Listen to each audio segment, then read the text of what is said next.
Michael, I'm so happy to meet you today, and you are an educationalist and spiritual teacher, and you work with the traumas, Hmm.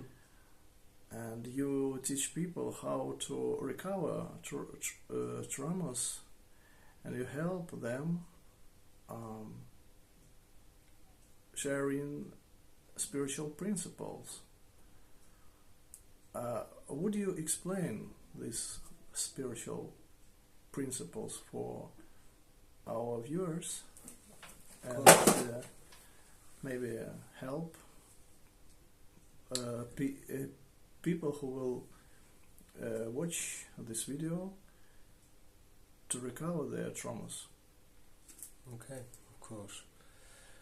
Um, my work started with addiction and alcoholism, and people usually become addicted because they have internal pain, which has been caused by often childhood traumas or trauma throughout life, which they've not been able to process. And the emotional, mental, psychological pain that can cause, people will then use something, anything, that gives them a relief from that pain. So addiction has three elements. The first element is a physical or physiological element. So with alcohol, it's often referred to as an allergy. So people have an allergic reaction to alcohol, and not only will it give them relief, but it also gives them some sense of ease and comfort that comes at once by changing the way you feel. The same sort of allergy people can have with wheat or sugar, or different types of food. Addictions become cravings then become obsession for wanting more relief, and that can be not just chemical but behavioural. So somebody can develop behaviours that give them relief. It might be nervous tics, and then they find it difficult to stop, but it usually is in the form of some sort of behaviour that gives an internal chemical relief. So if the gambler has a gamble,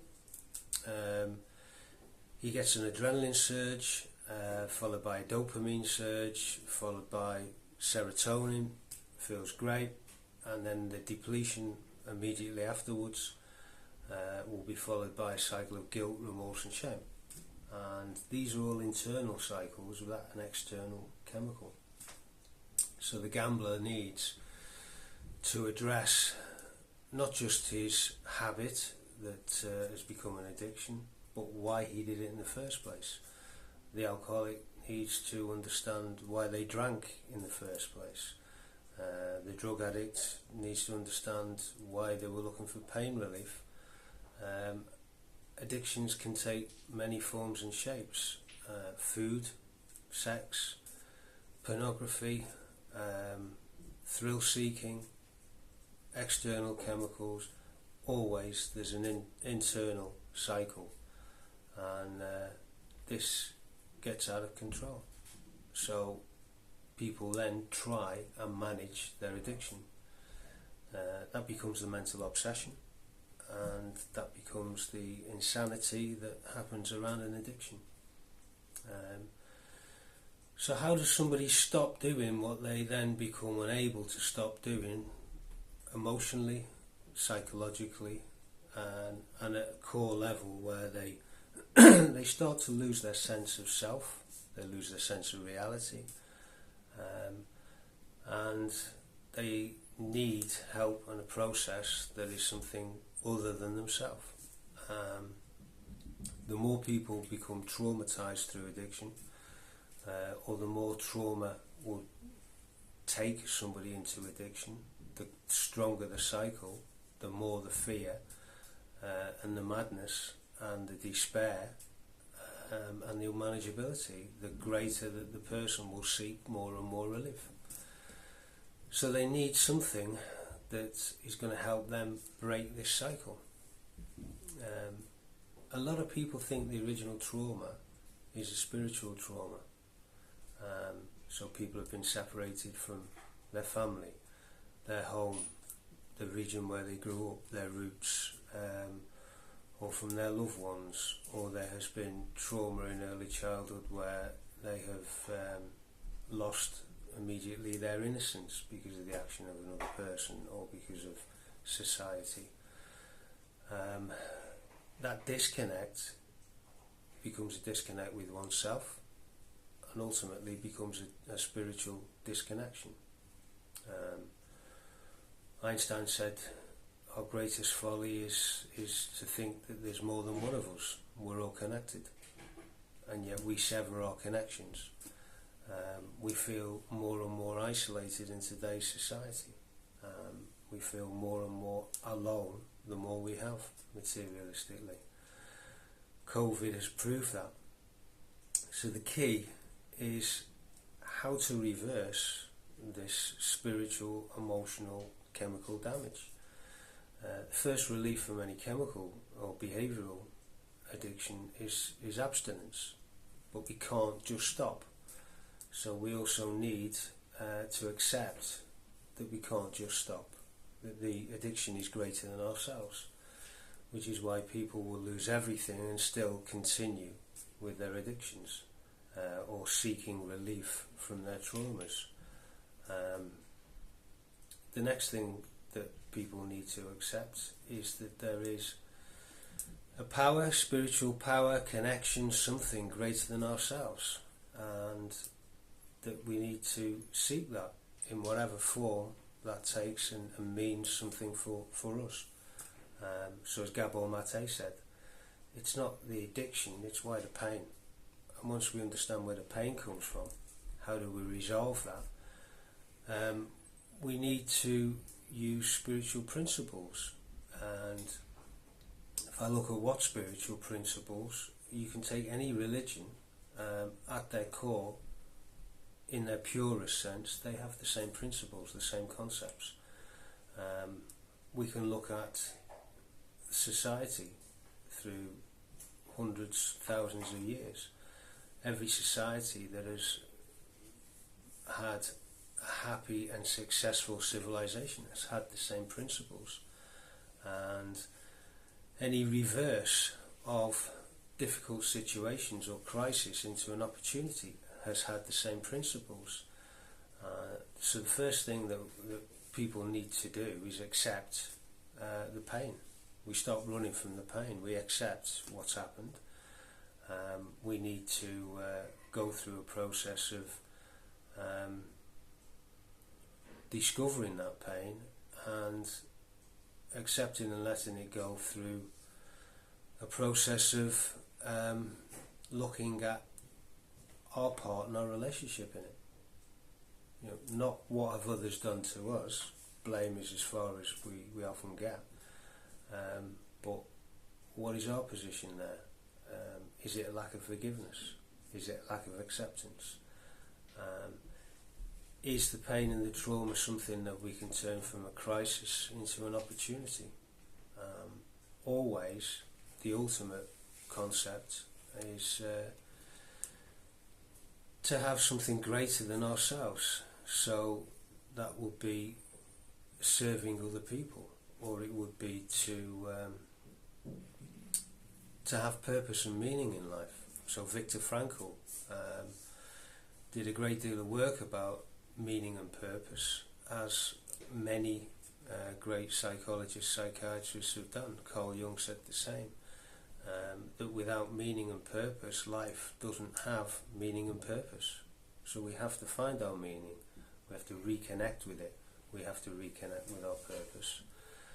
Ultimately, we have to look at ourselves, look at our defective parts of our character, use some form of perhaps Stoic philosophy to address the parts of ourselves that we need to let go of, the defective character traits, and aspire to be the better person that we can be the day after, and to go and help other people. So personally, as an alcoholic who was adopted, found out when he was 4, was homeless at 16, lost everything through alcohol addiction, changed my life and changed everything, and became extremely successful, but still couldn't stop drinking, until eventually I used a program, a 12-step program that helped me to look at my deeper truths and let go of my pain. And I have used principles that very similar to Stoic principles, that the main purpose of my life is to be of use to other people, and to try and remind myself of that. I've just finished a workshop in Finland to help addicts and alcoholics to achieve sobriety and freedom from addiction.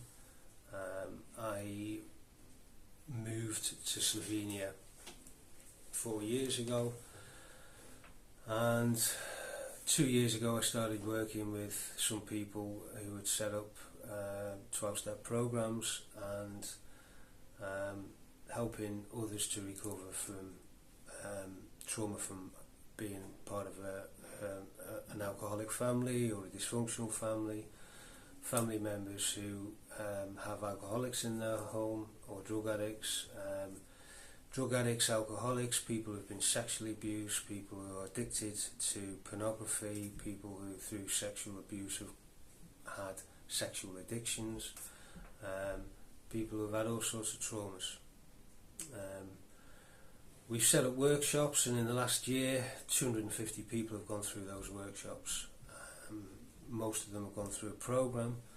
They sit in fellowships helping other people. It's all for free, and we've seen families put back together, people stop using drugs, alcohol, pornography, gambling, get well and get free. It doesn't matter what particular religion they are, or not being religious, or what spiritual understanding they have or want to seek. It's nobody's business. It is for them to seek something greater than themselves. Whatever it is, it's not them, and it's more powerful than them, and that's all they need to know to make a beginning. But there's something intrinsically spiritual about us as human beings and us as communities, that I can walk into a shop today and somebody very quickly strikes up a conversation with me, and then asks me about my life, and then asks me to do a video to help other people, and I don't know who this will help and if it will help anybody, but my job is to be of service. So the answer must be yes.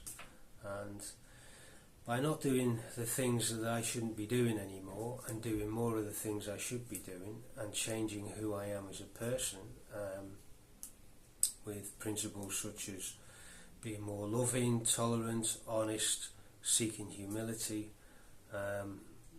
standing up for what is right, looking at my values, and being more courageous today, not people pleasing, trying to smash codependency, trying to live a life that is more about who I am as a person rather than what I have. I become a better person,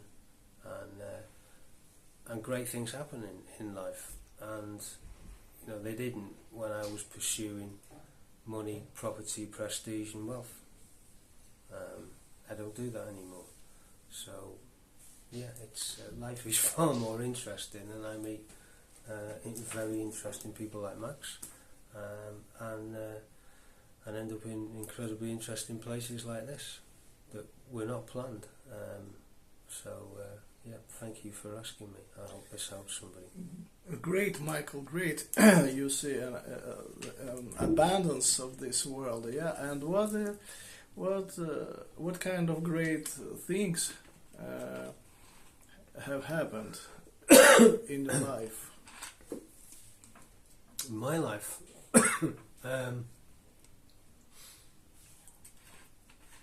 sorry.